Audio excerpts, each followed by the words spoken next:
B-29 괴물 폭격기. 네. 그 무시무시한 능력이 도대체 뭡니까?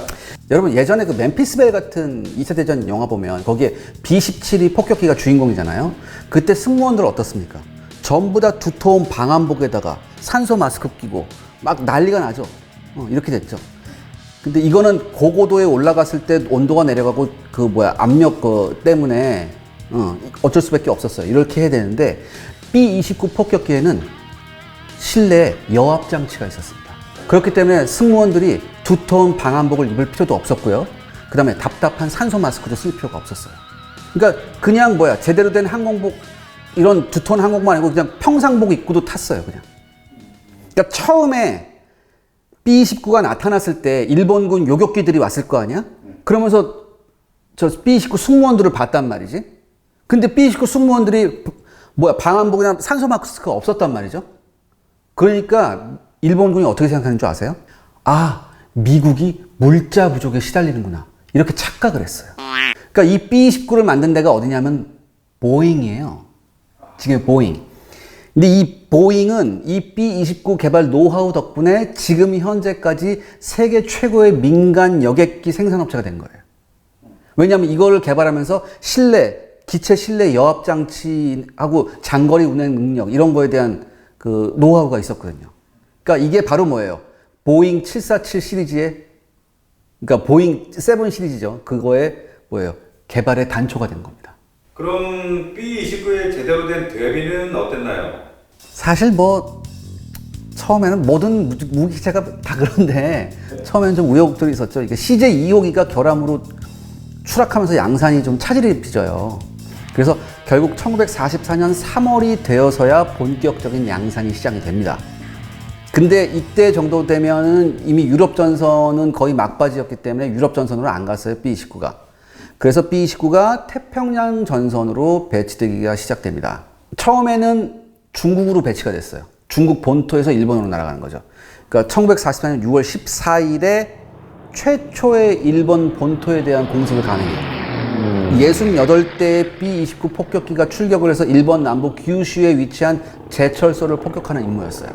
근데 애초에 기대와 달리 여러 가지 결함이 있어서 68대 중에 47대만이 폭격에 참가합니다. 그리고 문제는 뭐냐면 투하운 폭탄이 너무 고고도에서 떨어뜨렸기 때문에 전부 다 빗나가요.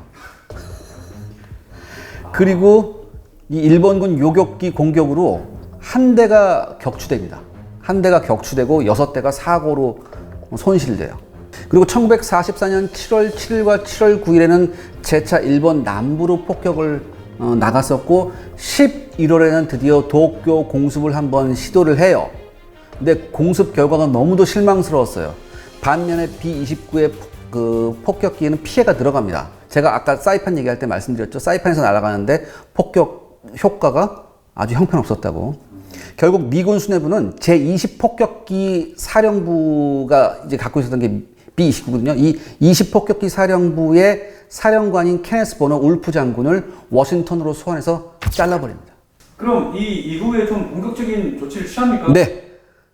미 태평양 사령부는 본격적인 도쿄 공략을 위해서 2가지 조치를 합니다.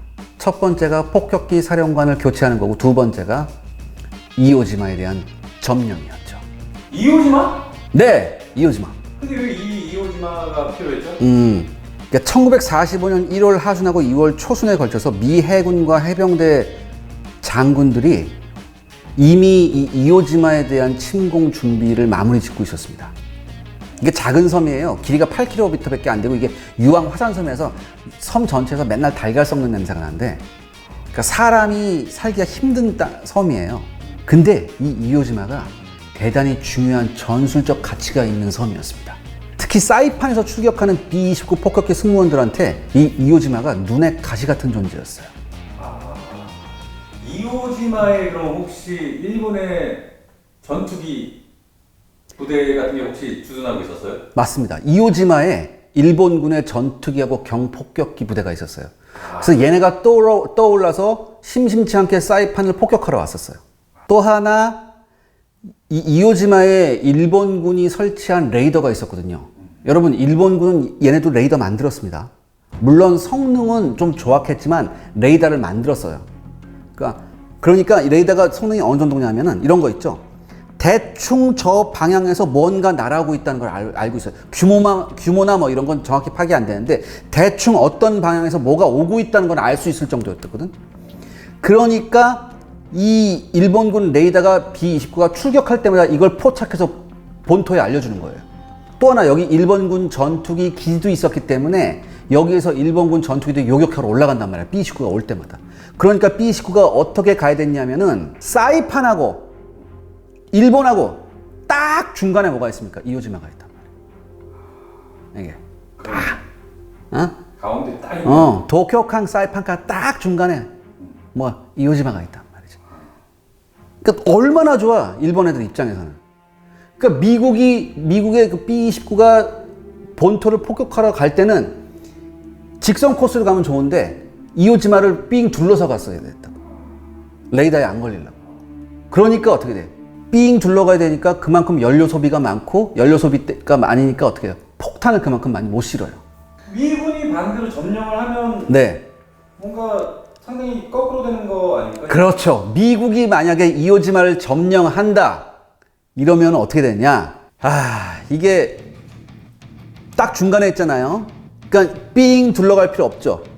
직선으로 날아가면 되고 또 하나 뭐예요? 이오지마에 중간 기착을 할 수 있죠. 비행기가. 그리고 더 중요한 건 뭐냐면 이오지마에다가 뭘 배치하느냐? 무스탕 전투기, P-51 무스탕 전투기를 배치해요. 그럼 얘가 어떻게 해? 폭격기를 호위할 수 있어. 본토까지. 그 다음에 뭐예요? B-29 폭격기가 폭격을 하고 돌아오다가 뭐야? 예를 들어서 폭격하는 와중에 손상을 입었단 말이야. 근데 돌아오는데 불시착을 해야 돼. 중요한 건 뭐예요?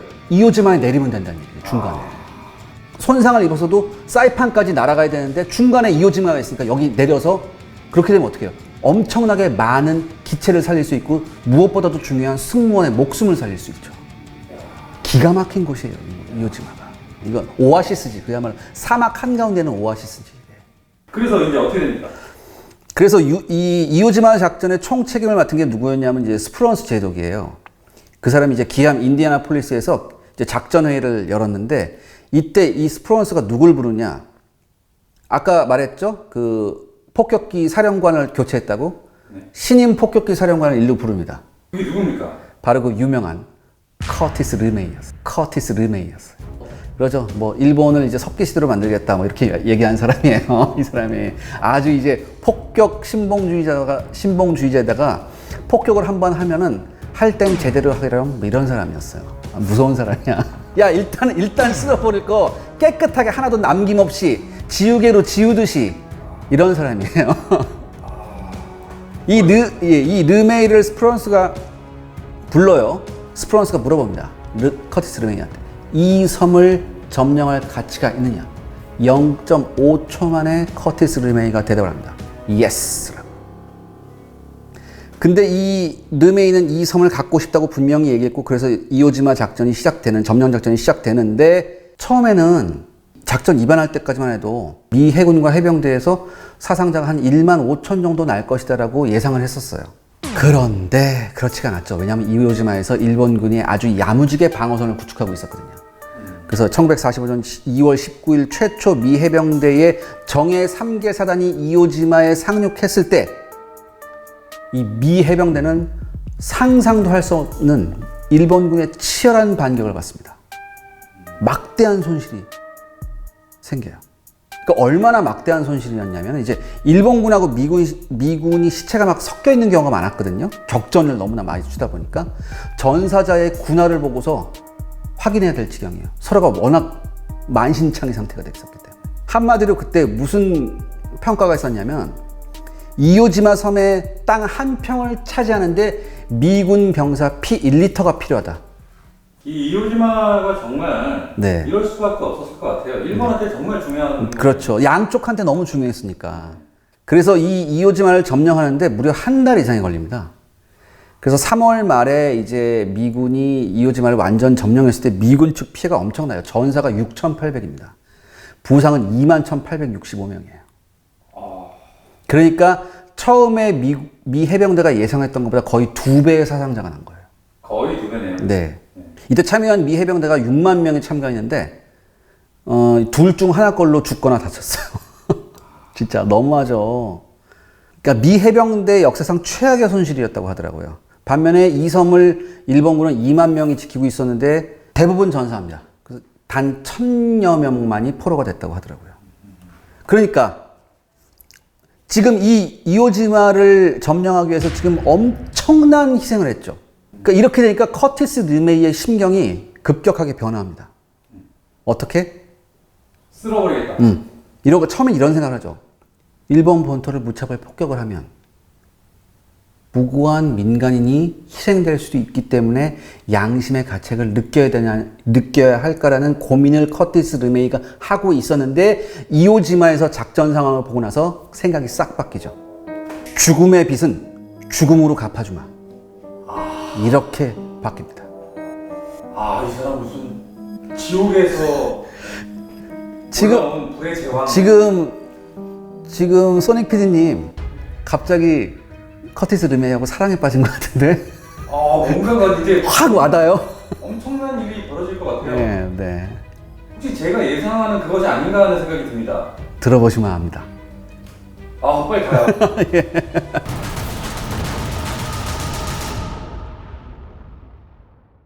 일본 애들은 어떤 준비를 했습니까? 그러니까 이 공습에 대한 그러니까 미국의 공습에 대한 일본 사람들의 생각부터 한번 좀 말씀드릴게요. 최초의 일본 본토의 공습은 의외로 진주만 공습 이후 직후였죠. 둘리틀 폭격대라고 1942년 4월 18일에 이렇게 둘리틀 폭격대가 갔었죠. 그러니까 그 경폭격기죠. 이제 B-25 가지고 가서 이제 그냥 상징적인 폭격만 했는데 오히려 이 폭격기 일본인들한테 잘못된 선입관을 심어줍니다. 미군 폭격 별거 아니다. 그러니까 16대 B-25 경폭격에 가서 폭탄을 그냥 흩뿌르듯이 하고 왔거든. 그러니까 뭐야?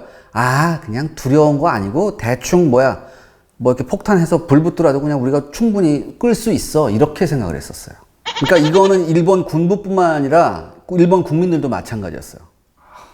근데 이제 전황이 조금씩 불리해지니까 1943년부터 일본 정부가 일단은 이제 폭격에 대한 대비를 해야겠다라고 해서 공습 대책을 준비를 해요. 그래서 일본 전역에 100만 개가 넘는 반상회가 조직됩니다. 반상회? 예, 우리나라도 반상회 있죠. 이 반상회가 여기서 온 거예요. 이게 또 일본 거예요. 반상회란 말이. 그러니까 한마디로 이때 일본 반상회는 10세대 정도를 하나로 단위에 묶어서 이제 관리하는 조직이에요. 이때 이제 공습에 대해서 무슨 조치를 내리냐면은 각 가정마다 모래, 물탱크, 양동이, 삽, 빗자루 같은 거 준비해라. 이렇게 얘기해요. 그래서 이거를 반상회를 통해서 감시 감독하는 거죠. 그래서 요걸로 이제 화재가 나면 이게 끄는 연습을 해요. 근데 가장 중요한 게 뭐냐면은 이제 불이 붙으면 이제 사람이 혼자서 못 끄잖아. 양동이로 물. 그러니까 양동이 릴레이 하는 거 있죠. 이거를 가장 강력하게 훈련을 시켰다고 하더라고요. 그 다음에 훈련이 끝난 다음에는 필승의 방공선서 뭐 이렇게 해서 막 이런 걸 또 시켜요. 일본 애들 그런 거 잘하잖아. 그래서 반드시 본토의 하늘을 지켜내겠습니다. 우리가 뭐 이런 거 해요. 그러고 나서 이제 1943년에는 새로운 국민 방공법을 발표합니다. 핵심이 뭐냐면은 일본에 의외로 전쟁 물자를 생산하는 간해 수공업이 되게 많았어요. 일본 전역에. 특히 도쿄에 되게 그런 게 많았었어요. 그러니까 조그만 뭐 나사나 볼트 같은 것들 생산하는 조그만 간해 수공업 하는 데가 되게 많았다고. 이런 노동자들은 공습 기간에도 도시를 떠날 수 없다는 내용을 발표해요. 그래서 집집마다 방공호를 만들라는 지시가 내려지죠. 그 다음에 사람들이, 그러니까 상점가 같은 데는 사람들이 많이 모일 거 아니에요. 일단 참호를 파괴합니다, 여기다. 거기서 들어가서 피해라.